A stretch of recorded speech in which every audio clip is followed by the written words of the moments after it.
आज है 3 नवंबर सोमवार का दिन। नमस्कार। हरकारा के इस ऑडियो अंक में आपका स्वागत है। हरकारा लेकर आया है आज के न्यूज़लेटर का पॉडकास्ट, जिसे आपके लिए तैयार किया है निधिश त्यागी के साथ राजेश चतुर्वेदी, गौरव नौड़ियाल और फलक अफशान ने। जिन खबरों का जिक्र हम यहाँ कर रहे हैं, उनके लिंक्स और विस्तृत जानकारी मूल न्यूज़लेटर में है।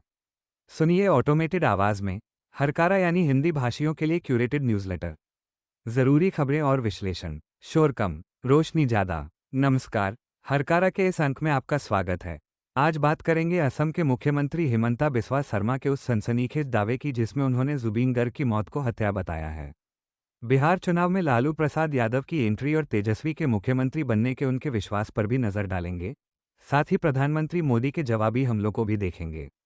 जानेंगे कि प्रशांत किशोर की भूमिका पर विश्लेषण क्या कहता है। इसके अलावा मणिपुर में पूर्व मुख्यमंत्री बीरेन सिंह के ऑडियो टेप की फोरेंसिक रिपोर्ट, अनिल अंबानी समूह की 3,000 करोड़ से ज्यादा की संपत्ति की जब्ती और सुप्रीम कोर्ट की डिजिटल गिरफ्तारी पर दी गई बड़ी चेतावनी भी आज की खबरों में शामिल है। आइए सुनते हैं खबरें विस्तार से। वरिष्ठ पत्रकार श्रवण गर्ग का एक विश्लेषण बिहार चुनाव में प्रशांत किशोर यानी पीके की भूमिका पर कई अहम सवाल खड़े करता है। वे लिखते हैं कि 14 नवंबर को जिस रहस्य से पर्दा उठेगा, वो यह नहीं होगा कि बिहार के चुनावों में जीत किसकी होने वाली है, बल्कि इस बात से उठेगा कि अगर चुनावी कंसल्टेंट प्रशांत किशोर अपनी पार्टी को 150 सीटें नहीं दिला पाते हैं, तो उन्होंने किस दल को हराने की सुपारी ली थी। प्रशांत किशोर दावा करते हैं कि उन्होंने 2014 में मोदी, 2017 में अमरिंदर सिंह, 2019 में उद्धव और जगन, 2020 में केजरीवाल और 2022 में ममता को जितवाया था। प्रशांत जानते हैं कि अगर उनकी जन स्वराज पार्टी का वही हश्र हुआ जो पिछले चुनाव में चिराग की लोक जनशक्ति पार्टी का हुआ था, तो न सिर्फ उनकी चुनावी कंसल्टेंसी खतरे में पड़ जाएगी, बल्कि बिहार की राजनीति में भी वे हाशिए पर आ जाएंगे। तो क्या नीतीश की नाराजगी को दरकिनार कर चुनाव लड़ रही बीजेपी का आत्मविश्वास प्रशांत किशोर के चमत्कार के भरोसे है? साल 2015 में जेडीयू को जितवाकर नीतीश को मुख्यमंत्री बनवाने वाले पीके के इस कथन पर गौर किया जाना चाहिए कि जो पुरोहित विवाह संपन्न करवाता है, वही श्राद्ध भी निपटाता है। बिहार में विधानसभा चुनावों की सबसे ज्यादा जमीनी तैयारी प्रशांत किशोर ने ही की है। पिछले साल पार्टी बनाने से भी 2 साल पहले उन्होंने 665 दिनों तक 2,697 गांवों की पैदल यात्रा की थी। पिछले नवंबर हुए उपचुनावों में उनके 4 उम्मीदवारों ने 5 से 37,000 वोट हासिल किए थे। 2020 के चुनावों में 40 सीटें ऐसी थीं जिन पर फैसला 2% के मार्जिन से हुआ था और तेजस्वी का महागठबंधन सिर्फ 15 सीटों से सरकार बनाने से चुका था। एसोसिएशन फॉर डेमोक्रेटिक रिफॉर्म्स यानी एडीआर की रिपोर्ट के मुताबिक सबसे ज्यादा करोड़पति पीके की पार्टी में ही हैं। प्रशांत किशोर घोषणा कर चुके हैं कि इस बार नीतीश सरकार की छुट्टी होने वाली है। उनके घोषित गणित पर यकीन करें तो महागठबंधन और एनडीए दोनों के पास 36-36% वोट शेयर है और 28% की जगह उनकी पार्टी के लिए खाली है। क्या बीजेपी और प्रशांत दोनों का आत्मविश्वास एक ही डोर से नहीं बंधा हो सकता? प्रशांत किशोर और चिराग दोनों ने ही चुनाव न लड़ने की घोषणा की है, जबकि पहले दोनों ने मैदान में उतरने की बात कही थी। तो क्या यह फैसला बीजेपी के दबाव में बदला गया?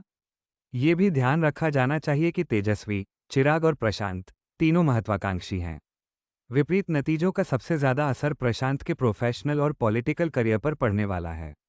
लेखक सवाल उठाते हैं कि कहीं यह नोट तो किया ही जा रहा होगा कि मोदी और शाह अपनी सभाओं में न तो प्रशांत पर हमला कर रहे हैं और न ही ओवैसी पर। दाल में कुछ तो काला होना ही चाहिए। आप पूरा विश्लेषण हमारे टेक्स्ट न्यूज़लेटर में पढ़ सकते हैं। बिहार चुनाव में राष्ट्रीय जनता दल यानी राजद के अध्यक्ष और बिहार के पूर्व मुख्यमंत्री लालू प्रसाद यादव की भी एंट्री हो गई है। सोमवार को एक रोड शो के दौरान आरजेडी प्रमुख ने घोषणा की कि राज्य में गठबंधन सत्ता में लौटने के लिए तैयार है। उन्होंने पूरा विश्वास व्यक्त किया कि उनके बेटे तेजस्वी यादव जल्द ही मुख्यमंत्री की कुर्सी संभालेंगे। इस चुनाव अभियान में अपनी पहली उपस्थिति के दौरान एनडीटीवी से बात करते हुए लालू यादव ने कहा कि जनता का फैसला स्पष्ट है और 14 नवंबर को सरकार में बदलाव देखने को मिलेगा। पूर्व मुख्यमंत्री ने कहा, हम सरकार बनाएंगे, तेजस्वी यादव मुख्यमंत्री बनेंगे। स्वास्थ्य समस्याओं के कारण हाल के वर्षों में सीधे प्रचार से दूर रहे लालू यादव राजद के नेतृत्व वाले महागठबंधन के लिए एक रणनीतिकार के रूप में फिर से उभरे हैं, जिसमें कांग्रेस और वामदल भी शामिल हैं।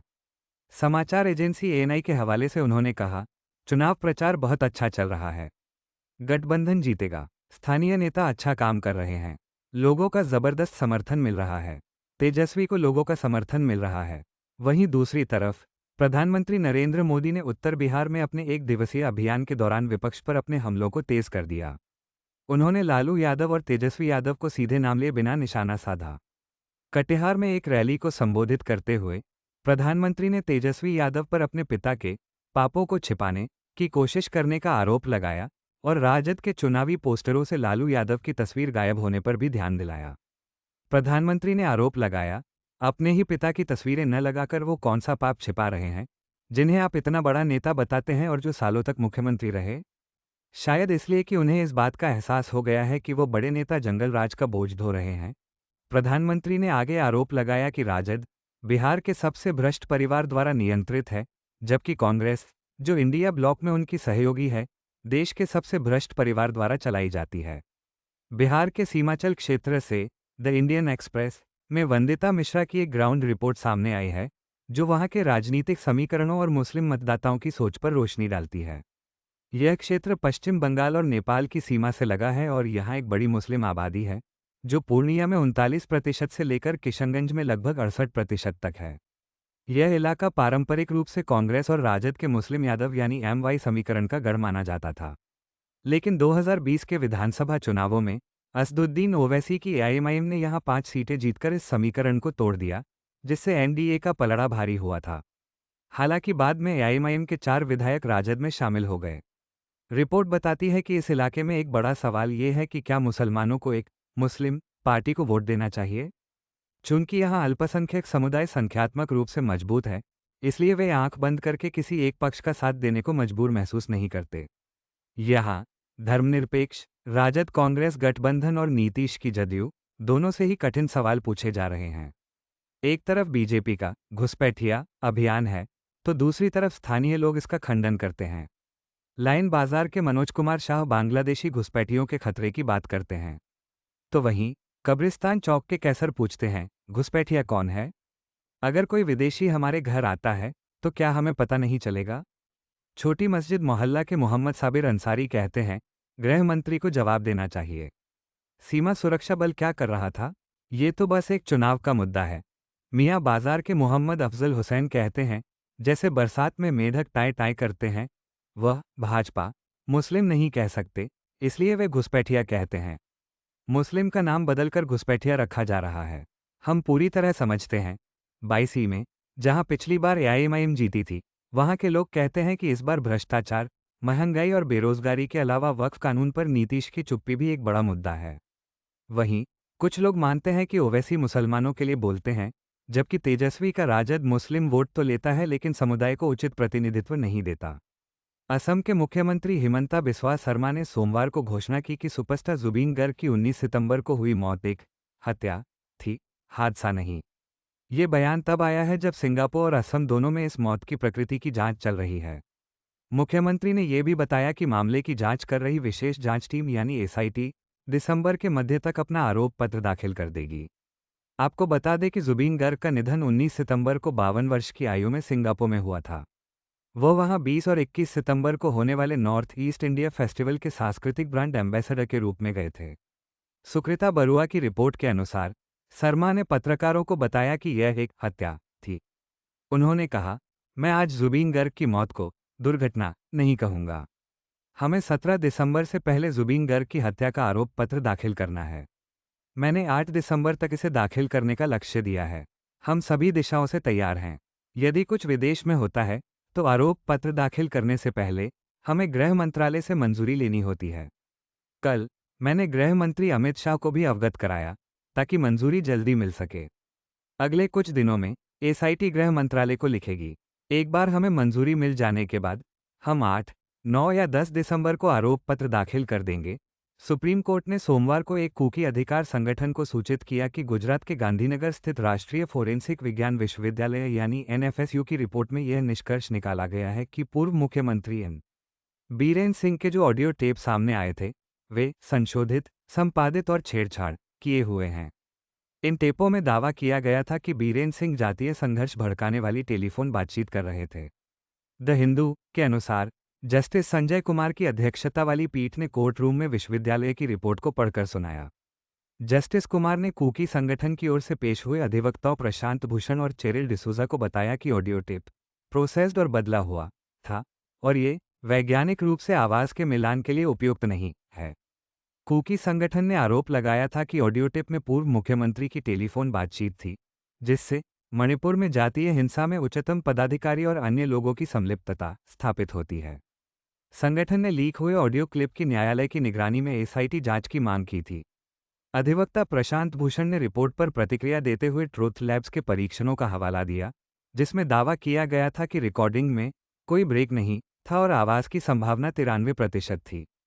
इस पर जस्टिस कुमार ने कहा कि एनएफएसयू को सर्वश्रेष्ठ माना जाता है और उसके निष्कर्षों पर संदेह करने का कोई कारण नहीं है। पीठ ने आदेश दिया कि रिपोर्ट याचिकाकर्ता और मणिपुर राज्य दोनों के साथ साझा की जाए।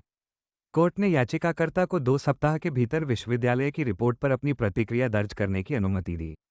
प्रवर्तन निदेशालय यानी ईडी ने अनिल अंबानी के रिलायंस समूह से संबंधित 3,000 करोड़ रुपये से अधिक मूल्य की संपत्तियां जब्त कर ली हैं। इनमें अंबानी का पाली हिल स्थित निवास और भारत के प्रमुख शहरों में फैले कई अन्य दफ्तर शामिल हैं।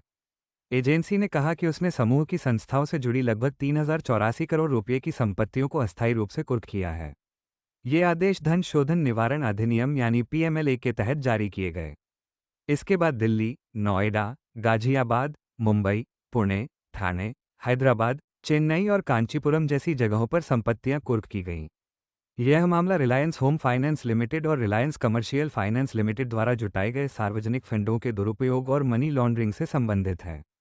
इंडियन हेवन प्रीमियर लीग यानी आईएचपीएल, जिसका उद्देश्य वैश्विक क्रिकेट को जम्मू कश्मीर तक लाना था, रातों रात ठप हो गया। आयोजक कथित तौर पर आधी रात को श्रीनगर से भाग गए, जिससे होटल के बिल चुकाए बिना रह गए, खिलाड़ी फंस गए और होटल कर्मचारी अचंभित रह गए। इस टूर्नामेंट में वेस्टइंडीज के पूर्व स्टार खिलाड़ी क्रिस गेल, न्यूजीलैंड के जेसी राइडर और श्रीलंका के थिसारा परेरा जैसे बड़े नाम शामिल थे। लेकिन रविवार तक बख्शी स्टेडियम वीरान हो चुका था और लगभग 40 खिलाड़ी होटलों में फंसे हुए थे, जिन्हें न तो भुगतान किया गया था और न ही कोई जानकारी दी गई थी। एक अंग्रेजी अंपायर मेलिसा जूनिपर ने कहा, आयोजक होटल से भाग गए हैं। उन्होंने होटल, खिलाड़ियों और अंपायरों को भुगतान नहीं किया है। हमने होटल के साथ एक समझौता किया है ताकि खिलाड़ी घर जा सके। एक होटल के वरिष्ठ अधिकारी ने बताया कि आयोजकों ने 10 दिन पहले खिलाड़ियों के लिए लगभग 150 कमरों की मांग की थी और क्रिस गेल जैसे सितारों के साथ एक भव्य कार्यक्रम का वादा किया था। लीग में खेलने वाले पूर्व भारतीय ऑलराउंडर परवेज रसूल ने कहा कि कुछ खिलाड़ियों को होटल पहुंचने से ठीक पहले लीग छोड़ने के लिए मजबूर होना पड़ा, क्योंकि आयोजकों से संपर्क नहीं हो पा रहा था। एक स्थानीय खिलाड़ी ने आरोप लगाया कि प्रायोजकों ने आखिरी समय में हाथ खींच लिए और कम भीड़ के कारण उनका पैसा खत्म हो गया। पहले दिन खिलाड़ियों के पास वर्दी तक नहीं थी, जिसे स्थानीय स्तर पर खरीदा गया। सुप्रीम कोर्ट ने सोमवार को कहा कि डिजिटल गिरफ्तारी के माध्यम से धोखाधड़ी करने वालों ने पीड़ितों से 3,000 करोड़ रुपये से अधिक की धोखाधड़ी की है। इनमें अधिकतर बुजुर्ग लोग शामिल हैं। द हिंदू की खबर के अनुसार जस्टिस सूर्यकांत की अध्यक्षता वाली पीठ केंद्रीय सरकार द्वारा प्रस्तुत एक गोपनीय रिपोर्ट का संदर्भ दे रही थी। नामित सीजेआई जस्टिस सूर्यकांत ने कहा कि रिपोर्ट से पता चलता है कि डिजिटल गिरफ्तारी की समस्या एक बहुत बड़ी चुनौती है। जितना हमने सोचा था, उससे कहीं ज्यादा। लद्दाख के लेह जिले में अब सांसद को छोड़कर कोई भी निर्वाचित प्रतिनिधि नहीं रह गया है। ऐसा इसलिए हुआ क्योंकि लेह हिल काउंसिल का 5 साल का कार्यकाल 31 अक्टूबर 2025 को समाप्त हो गया और नए चुनाव अभी नहीं हुए हैं। इस समय लद्दाख के सांसद मोहम्मद हनीफा ही इसके एकमात्र प्रतिनिधि हैं। आपको बता दें कि राज्य के दर्जे की मांग कर रहे प्रदर्शनकारियों और सरकार के बीच बातचीत चल रही है। 22 अक्टूबर को सिविल सोसाइटी समूहों लेह एपेक्स बॉडी और कारगिल डेमोक्रेटिक अलायंस ने गृह मंत्रालय के अधिकारियों के साथ बातचीत फिर से शुरू की थी। सरकार ने इन समूहों को लद्दाख के लिए संवैधानिक सुरक्षा उपायों का एक मसौदा तैयार करने के लिए कहा है। अगली बैठक की तारीखों की घोषणा अभी बाकी है। उत्तर प्रदेश के शामली जिले की पुलिस ने घुमथल गांव के एक इमाम के खिलाफ एफआईआर दर्ज की है। उन पर आरोप है कि उन्होंने मस्जिद के लाउडस्पीकर को तय डेसिबल सीमा से अधिक आवाज में बजाया। मकतूब मीडिया ने द इंडियन एक्सप्रेस के हवाले से खबर दी है कि गांव वालों द्वारा अधिक शोर की शिकायत किए जाने के बाद इमाम मौलाना रफीक खान को पहले भी चेतावनी दी गई थी। अर्जेंटीना के पैटागोनिया में वैज्ञानिकों ने लगभग 7 करोड़ वर्ष पुराना एक डायनासोर का अंडा खोजा है, जो लगभग पूरी तरह से संरक्षित स्थिति में है। शोधकर्ताओं का मानना है कि इसमें भ्रूण के अवशेष हो सकते हैं। यदि यह सही साबित होता है, तो ये जीवाश्म विज्ञान में एक महत्वपूर्ण मोड़ होगा, जो वैज्ञानिकों को यह समझने में मदद कर सकता है कि डायनासोर का विकास और परिपक्वता कैसे हुई। आज के लिए इतना ही। हमें अपनी प्रतिक्रिया, सुझाव और टिप्पणी जरूर बताइए। मिलेंगे हरकारा के अगले अंक के साथ। आप हरकारा को सबस्टैक के अलावा WhatsApp, LinkedIn, Instagram, Facebook, YouTube, Spotify और ट्विटर पर भी पा सकते हैं। धन्यवाद। जीते हैं यहाँ दुनिया को धोखा देकर। आज की ताजा खबर, आज की ताजा खबर, आज की ताजा खबर। आओ काका जी इधर, आओ मामा जी इधर, सुनो दुनिया।